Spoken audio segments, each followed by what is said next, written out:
Today for maths, we are going to be learning about how to read a timetable and then use this to help calculate how long things will take.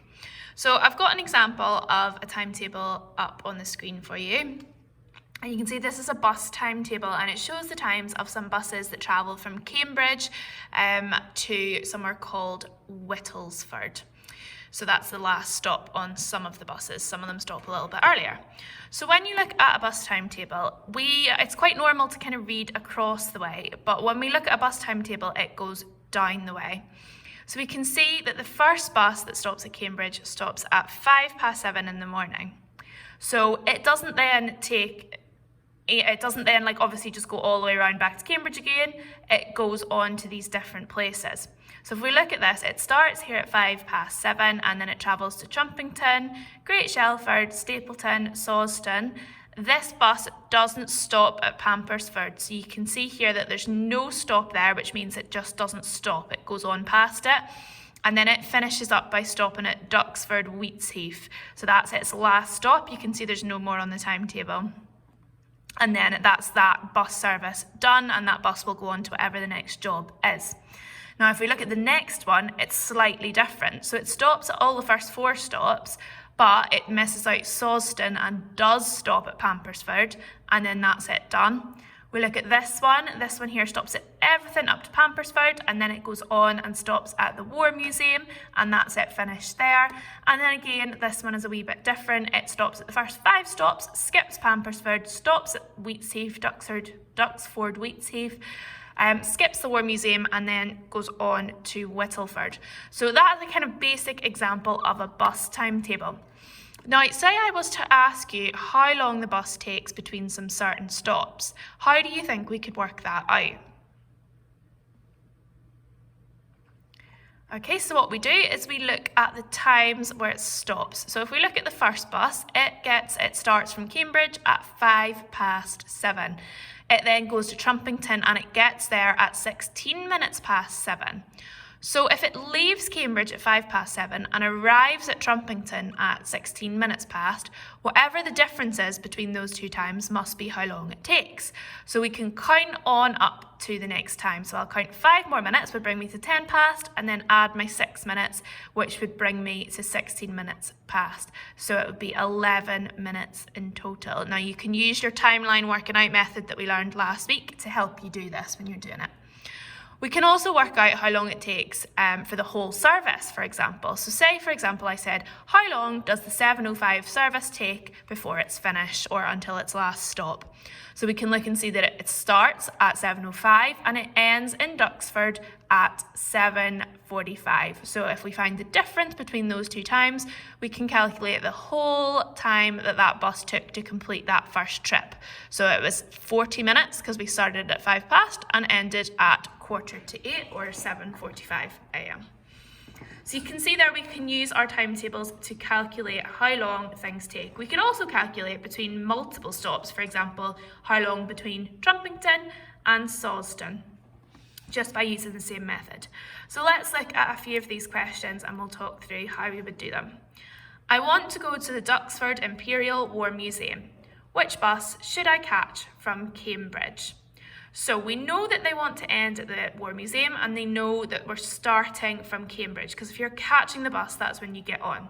So let's start by looking which buses stop in Cambridge. So we've got all of them, so it could be any one, but we need to make sure it also stops at the War Museum. So let's look at how many buses stop there.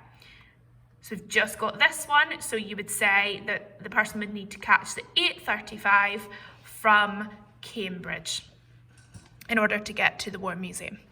Next question, the 8:05 from Cambridge is running 6 minutes late. What time does it reach Pampersford? So I want you to pause the video and try and work out that one for me.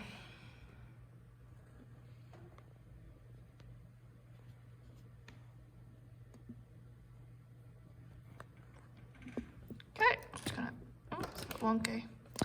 Okay, so we have got the 8:05 from Cambridge, so let's find it first of all. It's this one here. So the 8:05 is running 6 minutes late. What time does it reach Pampersford? Now, the natural thing is probably to go, oh, it's 6 minutes late, I'll add 6 minutes on here. But actually, that doesn't give us the information we need, because if we did that, we'd have to add 6 minutes onto every single one. But we don't need to do that. We know it's 6 minutes late to Pampersford, so we would just add on 6 minutes to this time here. So can you count on 6 minutes from 8:38?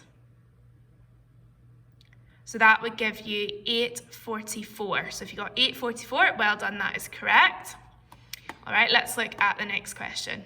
If I arrive in Sawston at 9:32, what time did I leave Cambridge? So pause me again, give that one a go.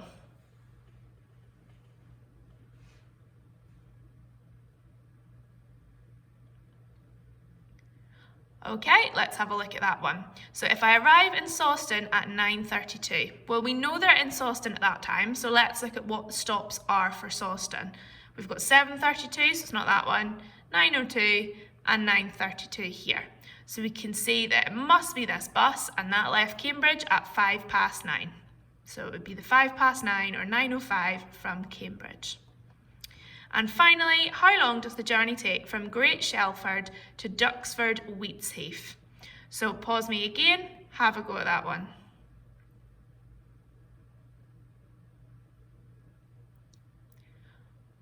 Okay, so we can look and see that all the buses stop in Great Shelford. So we know we can use any one of these, but it also needs to stop in Duxford Wheatsheaf. So we've got two buses, the 7:05 from Cambridge and the 9:05 from Cambridge. They both stop there. Now, it should take the same time no matter what time the bus is. We can see that these buses have all the same stops, so it shouldn't take any different time. So you can pick either one of these to do your calculation from. So let's look. This one here leaves Great Shelford at 22 minutes past 7, and it gets into Duxford Wheatsheaf at 7:45. So we need to calculate the difference between 7:22 and 7:45. So what I'll do is I will add on my tens of my minutes first. So I know that I need 20 more minutes to make up to 40, and then I need 3 more to make my units up to 5. So I would do that it would be 23 minutes between Great Shelford and Duxford Wheatsheaf. So this is another example of a bus timetable that some of you are going to be using for your activity. Now, I'm just going to talk very quickly about what this means. So we've got at the top here M to F. What do you think that could mean? So that means that particular bus service only runs from Monday to Friday. So you can see the whole timetable normally runs from Monday to Saturdays, apart from like public holidays like Christmas. But this particular service only runs on a Monday to Friday, so it doesn't run on a Saturday. You might also see on some timetables that they might just have S at the top, or weekend, which means that service only runs on a Saturday or a weekend. But generally it will sort of indicate on the timetable, like normally it runs Monday to Saturdays, but this one's just Monday to Friday. So you can see that it gives you that information there. Hopefully that gives you a bit of an idea of how to read a timetable. So I want you to move on now. The first task is to go and play the game. To do the timetable game. Now there are 3 levels. Obviously start on level 1, go up as high as you can. If you can only do level 1, totally fine, but move up. But when you're moving, I want you to use the buttons at the top, like level 1, 2 and 3. The ones at the bottom, one of them's broken, so if it's not working, use the ones at the top. They're all working fine. I have checked it. Then you've got an assignment to do that has been set for you, so that'll have the correct work on it. Can you please make sure and submit it on assignments and not in the comments?